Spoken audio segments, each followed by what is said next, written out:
Hello, church family. I'm sure you guys are so surprised to see me up here. For one, I'm kind of like that boomerang that just keeps coming back.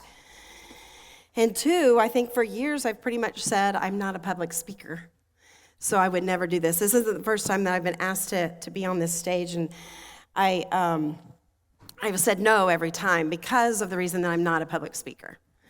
So it's a pure miracle that I am here today, that I'm up on this stage. I'm going to tell you that several years ago, Matt asked me after service to do the announcements the following week. And if Matt has ever asked you to do something like this, then you know how this goes.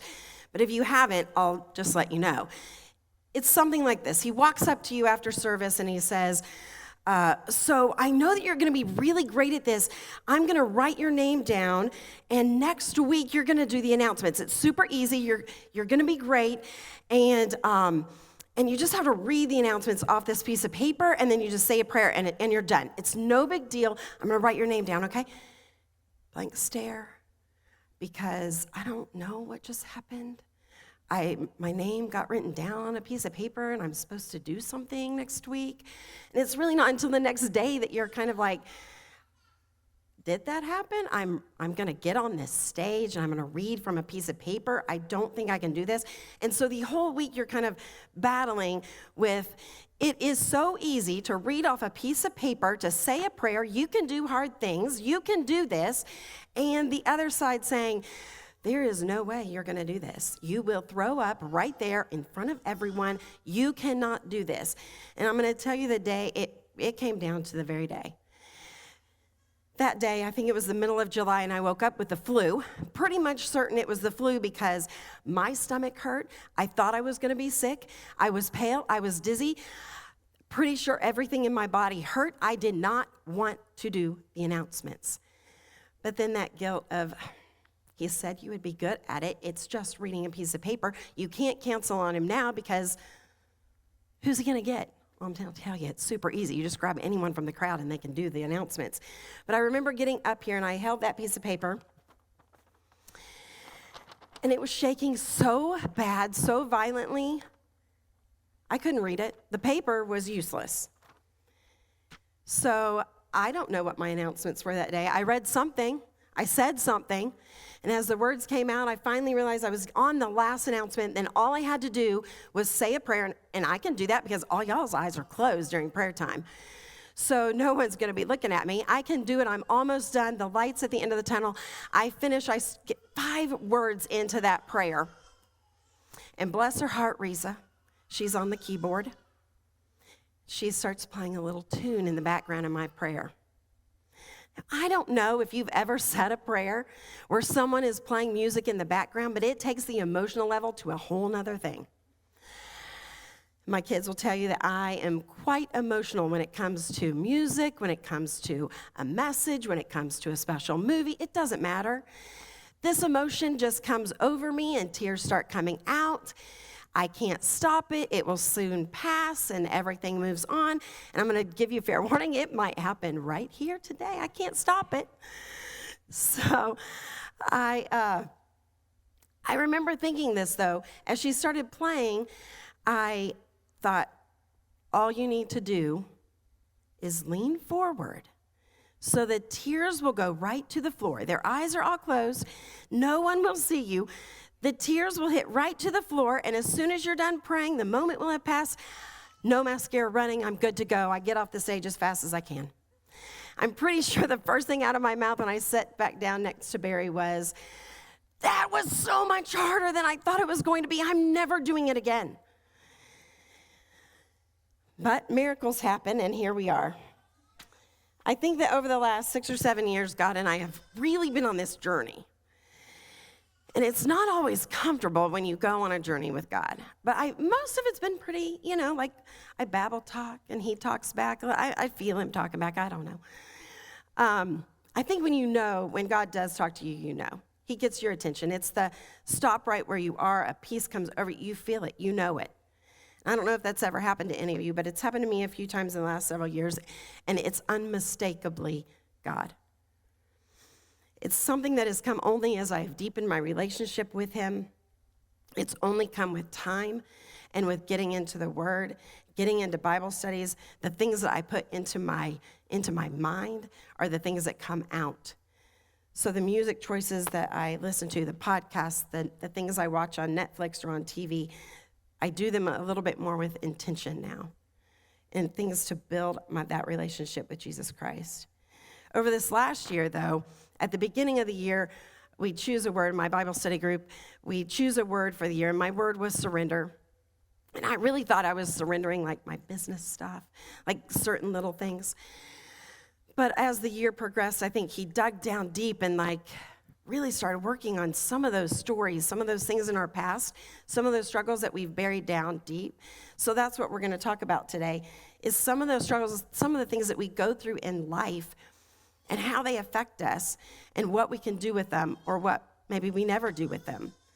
So I've made 3 categories. These are just Sandi categories. It's no scientific thing, but the 3 categories are that struggle that you have that you really don't deal with completely, but you deal with it enough that it doesn't affect everything in your life.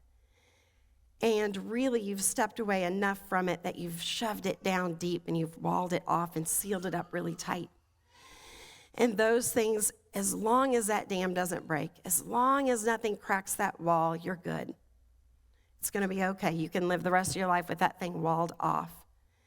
Then we have this story or this struggle that we really deal with, and maybe we go to therapy, and maybe we work through it with Christ, but we've really done something with it.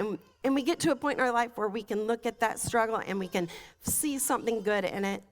We can see that God was in it with us. We can see that there's something to be grateful for. There's something, we're a better person because we went through that struggle. Maybe our relationship is a little deeper because of that struggle. And I'm going to call that the little white box. So we put those things in a little white box and we put it down deep and put it aside. We really don't have to do anything with it. It can just be there because it's not really affecting us. And in fact, if it's affecting us at all, it's affecting us in a positive way.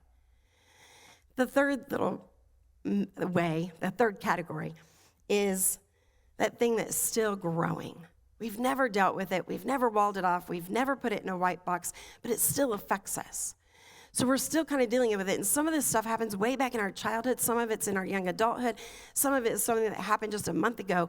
But whatever it is, it's just that struggle that affects you. And as it grows and as it affects how we see the world, how we interact with people, it affects our family. It affects the choices that we make.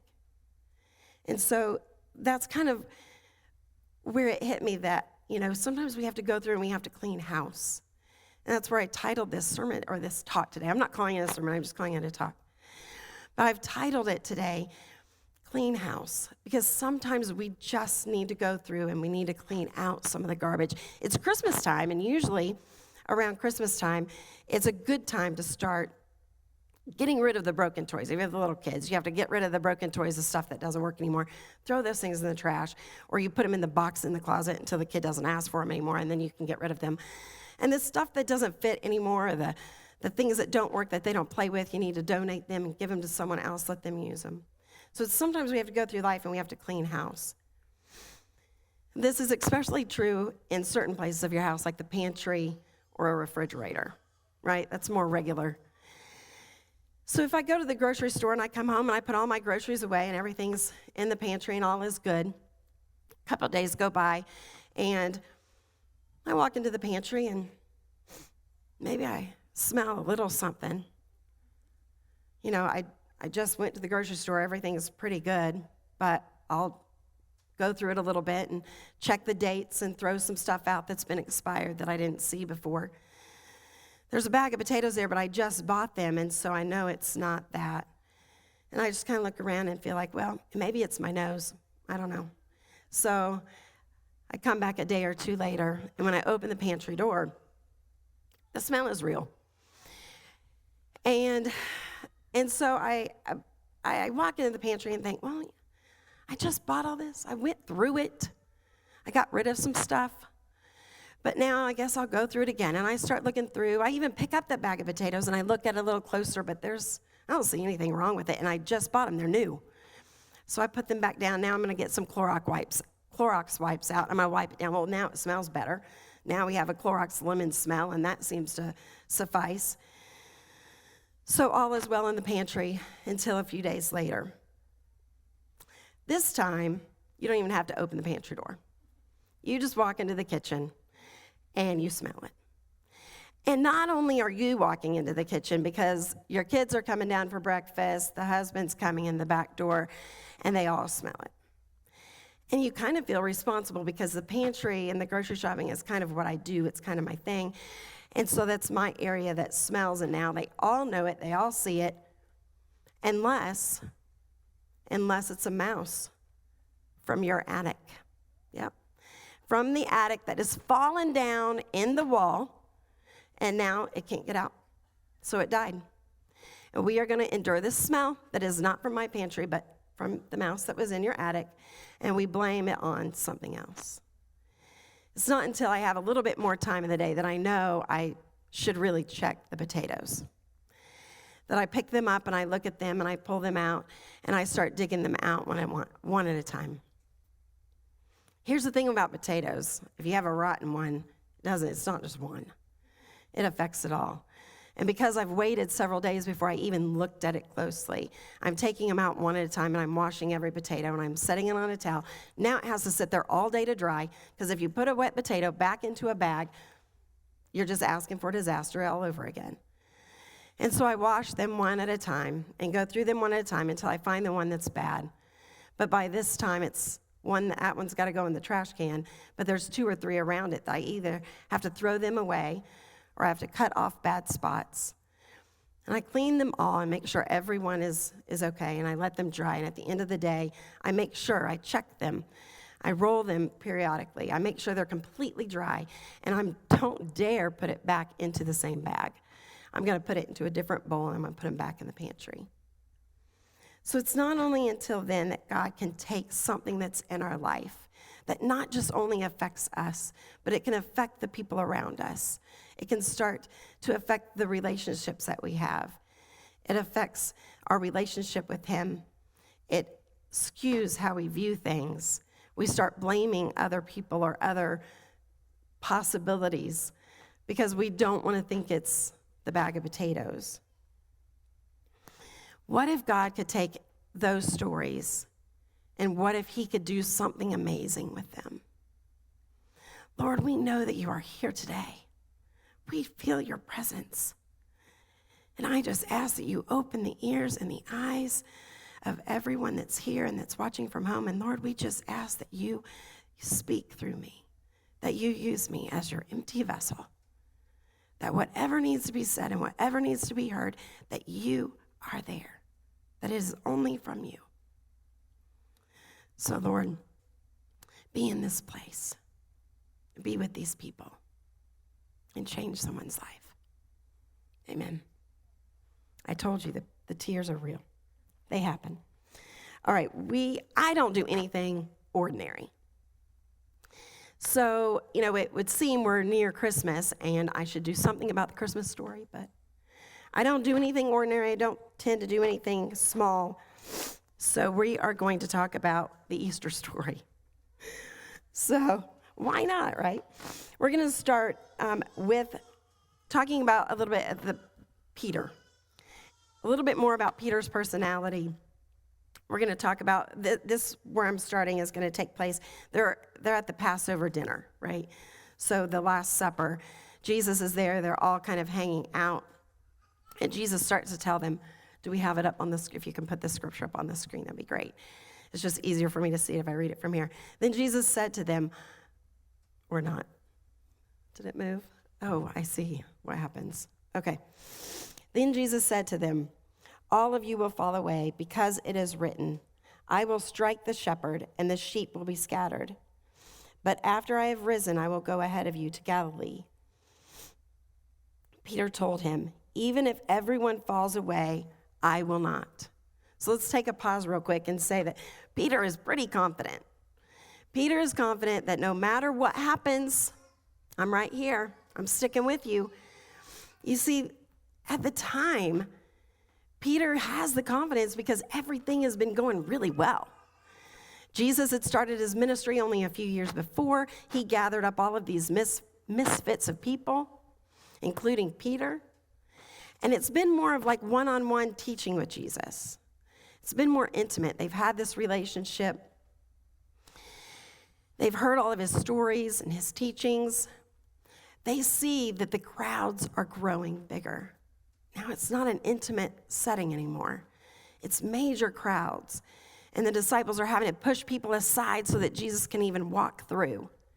Jesus is talking about this kingdom, and they don't fully understand what he's talking about, but they know that they want to be part of the kingdom too, and they can see that it's happening. Something big is really happening.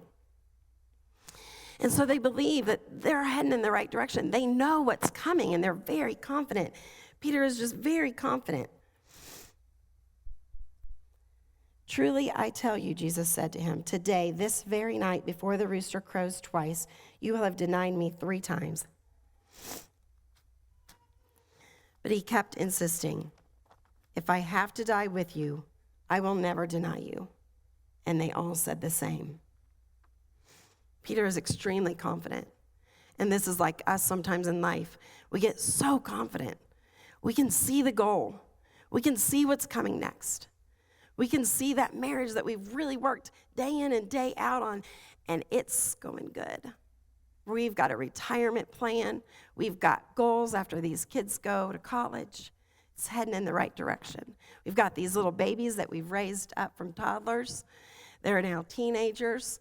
You've breathed the life of Jesus into them every day. They should be good to go. That job that you have, that you're up for the next promotion, and everything is working in sync, right? You got your 401k plan, you've got your paid vacation and your health care plan, and everything is going according to how you think it should go. Sometimes things change, don't they? If we skip ahead to verse 66, I'm reading from Mark 14, sorry about that. Mark 14, we're going to skip ahead to verse 66. You see, Jesus had already left the supper and he had gone to the garden to pray with some of the disciples. Judas had already left to go, and we know that he already had a plan to betray Jesus. And Jesus had already been arrested there in the garden, and he had been taken down, and Peter is now in the courtyard. While Peter was in the courtyard below, one of the high priest's maidservants came. When she saw Peter warming himself, she looked at him and said, "You also were with Jesus, the man from Nazareth." But he denied it. "I don't know or understand what you're talking about." And that is exactly like us. When things are going the way that they should go, the way that we've always planned them to go, and we can see the goal, we can see the light, we know this is all right. And then it changes. Peter's world had shifted and it had changed, and everything that Jesus had been talking about was starting to crumble, and Peter didn't understand it. The ground he was standing on was shaky, and it was falling apart, and he couldn't get a good grip, and his world was spinning, and it was out of control. He wasn't sure what was going to happen next, but he knows that everyone around him, where before they had been asking for Jesus, trying to see Jesus, following Jesus. He had fed 5,000 not long before this. Everyone was loving Jesus, and then all of a sudden, everyone around Peter in the courtyard, they were asking for Barabbas to be released and to Jesus to be crucified. Everything was changing for Peter, so much so that he didn't know what she was talking about. He didn't know what was going on. He didn't know what was happening in his life, or even what the next step would be. Then he went out into the entryway, and the rooster crowed. It doesn't even say that Peter realized that the rooster crowed or that he acknowledged it. Then the maidservant saw him again. She began to tell those standing nearby, "This man is one of them." But again he denied it. After a little while, those standing there said to Peter again, "You certainly are one of them, since you are also a Galilean." In Matthew says, "Your speech gives you away." And isn't that true that when you spend a little bit of time with Jesus, that something about you changes? The way that people see you, the way that you look, the way that you find gratitude in things that other people don't see anything to be grateful for, the way that you speak, it all changes, and there is something that Jesus does that. He changes a little bit of something in us, and other people recognize it, and they can see it too. So I just think that's ironic that Matthew said, your speech gives you away. But Peter's going to go back to his old ways. You see, I think with Peter, before he met Jesus, he was a fisherman, a sailor, and I think that his lifestyle and his language was probably really colorful. And so he reverts back to that. Hang on just a second. When the maidservant saw him again, she began to tell those standing nearby, and this man is one of them. But again, he denied it. After a little while, those standing nearby, certainly you are one of them, since you are also a Galilean. Then he started to curse and swear. I don't know this man you are talking about. Immediately a rooster crowed for the second time, and Peter remembered what Jesus had said and what the words he had spoken to him. Before the rooster crows twice, you will have denied me 3 times. And he broke down and wept.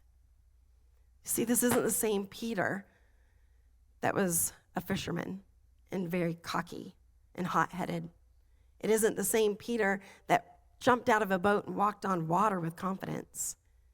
It's not even the same Peter who only hours before had drew his sword and chopped off the ear of a servant as they arrested Jesus. This is a broken Peter. This is one whose world has crumbled down around him, and everything is out of control. And he weeps and he is broken, just like a lot of us. And there's probably someone here, someone watching, that is in that same place now. But Peter has a choice. He has a choice to follow Judas and to take his life. He has a choice to sit in it, try to examine what's going on. I can only imagine that he went back and kind of reflected on some of the things that Jesus had said, kind of trying to put everything into perspective. We have a choice. You know, when people say, they throw their hands up and they say, well, God is in control. I don't know. I don't know what I need to do about it. God is in control. I don't think that God is in control of every little thing that we do, because that doesn't give us choice. God wants us to choose him. He wants to have that relationship with us. And the only way to really build that true relationship is for us to have a choice. I don't believe that God is there saying, 5 more hours on social media this week. Keep scrolling. You're not done yet, Sandi. Keep scrolling. You need another 30 minutes today on social media. I don't believe that he is in control of what we watch on Netflix or how much we binge watch. See, if God was in control of every little thing that we did, his choice would not be Netflix and social media. His choice would be us getting into the Word. His choice would be us going to Bible study. His choice would be us working on our relationship with him. So we do have a choice. He wants us to have that choice to build that relationship. Because see, only in that relationship is where, when we're in the struggle, we can find him. That he sits there beside us. See, it's when we're in the struggle, in that darkness, in that pit, that I just have to believe that Jesus is sitting right beside me. That when I'm crying and I'm hurting, he's crying and he's hurting. He feels it just like I feel it. And I just imagine his hand out. And all I have to do is just grab it. See, if you grab that hand and you hold on tight, he'll lead you out. He can bring you out of any darkness.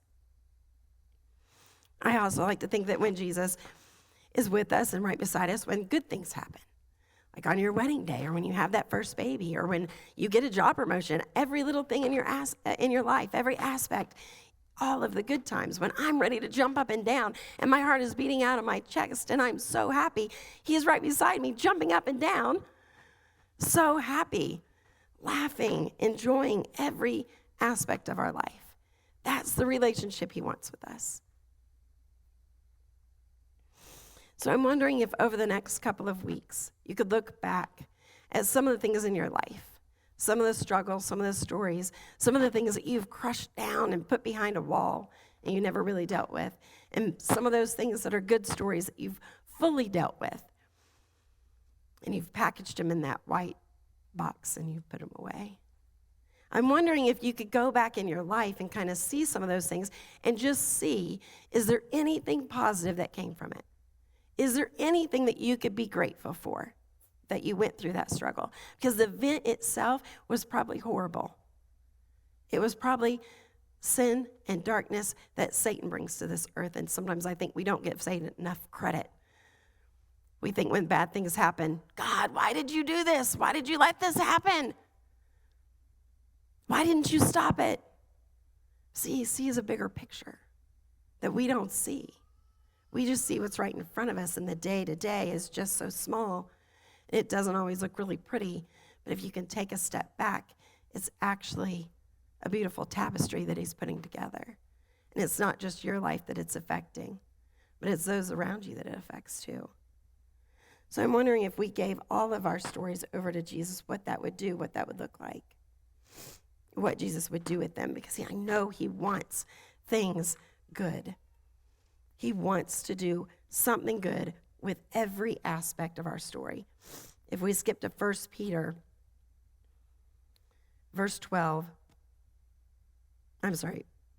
chapter 4, verse 13. Instead, rejoice as you share in the sufferings of Christ, so that you may also rejoice with great joy when his glory is revealed. Even through the struggle, he wants us to find something to be grateful for. We can see it in the Old Testament as well. In Genesis chapter 50, verse 20, if we can put that on the screen because I don't have it. This is from a different version. As for you, you meant evil against me, but God meant it for good in order to bring about this outcoming, that many people would be kept alive as they are this day. He wants something good to come out of every bad thing in our life. See, sometimes those struggles in our life, they don't just affect us. You work through them and maybe you get therapy and you box them away, but it's not until you can bring out those stories and share them with someone else that it can change their life too. And over this last year, he's been hitting me hard, digging out some of the old things, some of the things I put away in a nice little white box. And through a series of weird events over the summer, I was involved in an online book club. And this book club was brought on by a lady that I knew in my childhood. See, I was raised in a children's home, and my parents were house parents there.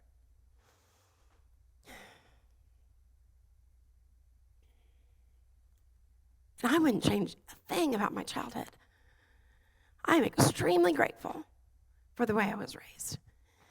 It's given me the heart that I have today. It's given me empathy and compassion. So I wouldn't change anything. But when I was 6 or 7 years old, I had a little girl that was my roommate, and she's 10. I'm 6, 7, she's 10. So it was amazing to have the sister. I only had brothers, and then I had all these kids living in my house calling my mom and dad, Mom and Dad.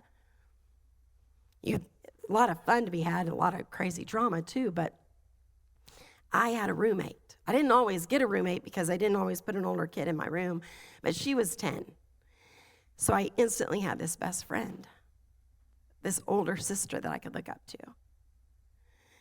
But people don't come to the children's home because their life is great at home. So some things that happened in her childhood, some really dark things that happened. And in turn, she took those things and she used them on me. remember as a kid thinking, this isn't right, this isn't good, but I don't know what I'm supposed to do because she was 10, right? I looked up to her. And after about a year, she went back home to whatever situation she had come from, I'm not sure.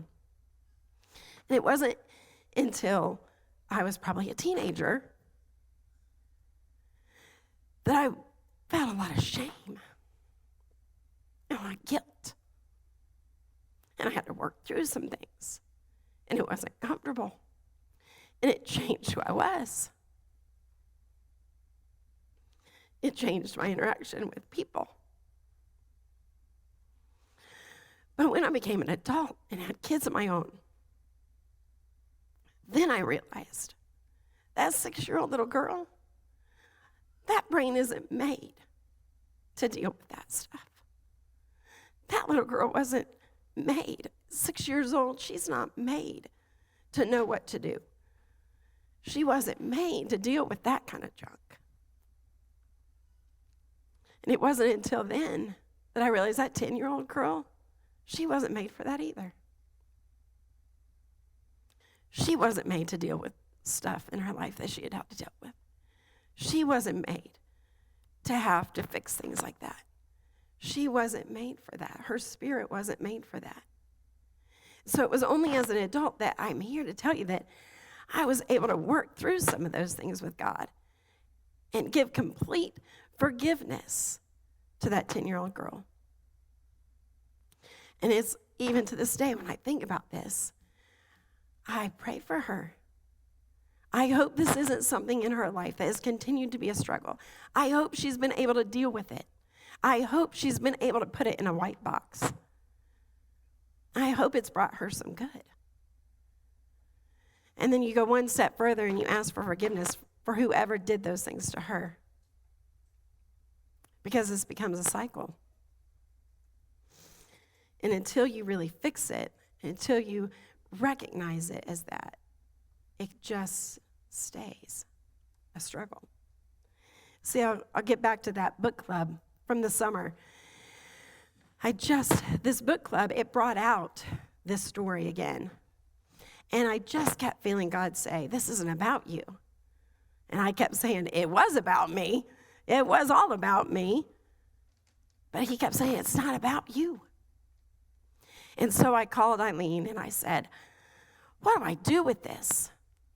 It's not about me. I don't know what I'm supposed to do. What do I do with this? And I remember her saying, do you feel like you need to tell your story? And my response was, well, I just told it to you, and I don't really feel like this therapeutic release. I think that you and I could both take this to our graves, and I'd be perfectly fine with that. I don't feel like I need to tell this story. Then the next couple of months, in talking to different women, this same story just kind of organically would come up. And it would lead down a road that I just felt led to share some of that story. And immediately, I could see a change in their face. I could see a change in their demeanor. I could see the pain in their eyes. I could hear it in their voice. I could see it in their tears. It was like I had just broke through that wall that they had walled up, or hit a nerve of something that they're still struggling with. And I wasn't until then that I realized this story's not about me. I could take that story in this little white box with this beautiful bow, and I could take it to the grave. And I'd be perfectly fine. I probably wouldn't be any different of a person because of that. But I can see that by me telling that story, it changed someone else. It gave them hope. It gave them understanding. It hopefully gave them the ability to give themselves forgiveness. Give other people forgiveness. Sometimes not until we really work through those things that you can make your story his story, your struggle, our struggles, God's story. And he wants to do that with us. I don't know what your story is today. I don't know what pain you've been through, but God does. And it doesn't matter if you have brought that pain on yourself by the choices you've made. That doesn't matter. It doesn't matter to him if someone else has inflicted that pain on you or if you've brought it on yourself. He loves you just the same. And he wants to do something amazing in your life. But sometimes we get in our own way and we say, I'm not a public speaker. I'm not a public speaker. And it isn't until we can move out of our own way and let him work in your life that you can see some of these gifts that he's given you that you didn't even know you had. He can bring things out of you that you didn't know you had. And it's time that you believe that you are enough. Believe that you are special. Believe that you have talents and gifts that he wants you to use in every aspect of your life. Believe that you can make a difference in this world. Believe that this world needs you. Believe that he can change your story and he can make it his story. Go ahead.